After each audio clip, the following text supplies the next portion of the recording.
Death Guard are Nurgle's greatest mortal champions. They are traitor space marines and have been utterly consumed by the corruptive powers of death and decay.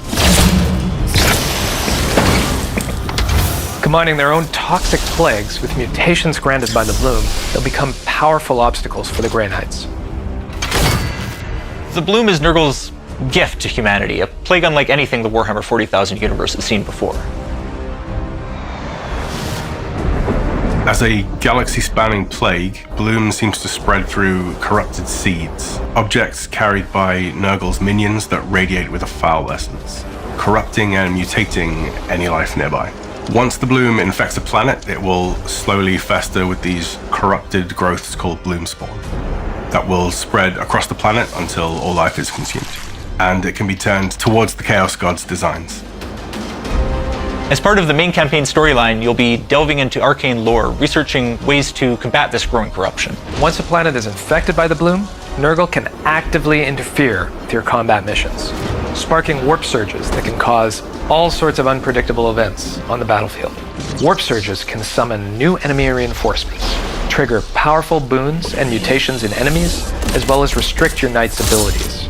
The Bloom's mutations are a powerful tool of Nurgle that can transform the way an enemy fights, increasing their strength based on the strain of the Bloom's infection.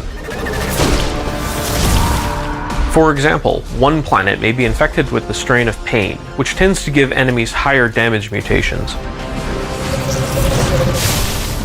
Others may be infected with the strain of Death, which tends to give enemies the ability to sap your knight's willpower.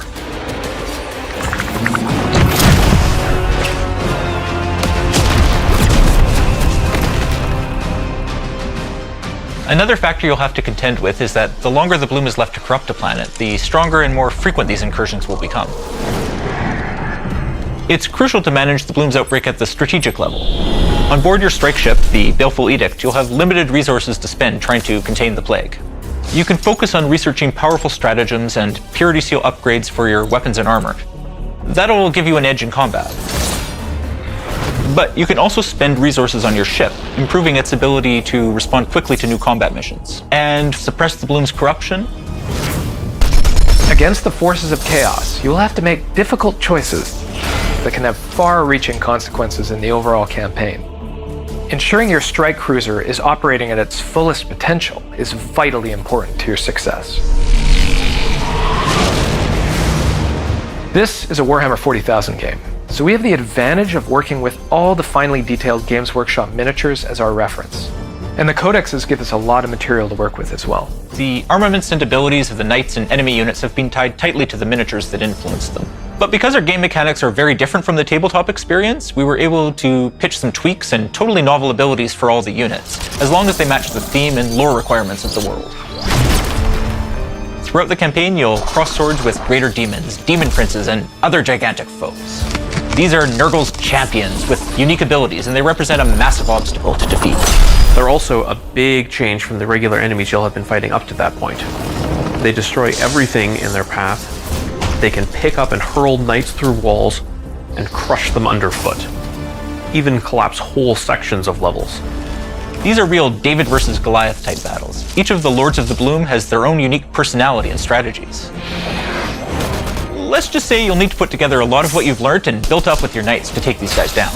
Facing these bosses also means entering their domains, which sit at a precipice between real space and the warp.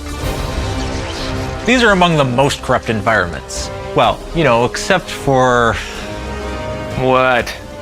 The place at the end? I really don't think we're supposed to talk about it yet. Come on! Alright, I guess one little peek wouldn't hurt. If you're familiar with your demon Primarchs, you might notice someone in particular showing up in Chaos Gate Daemonhunters.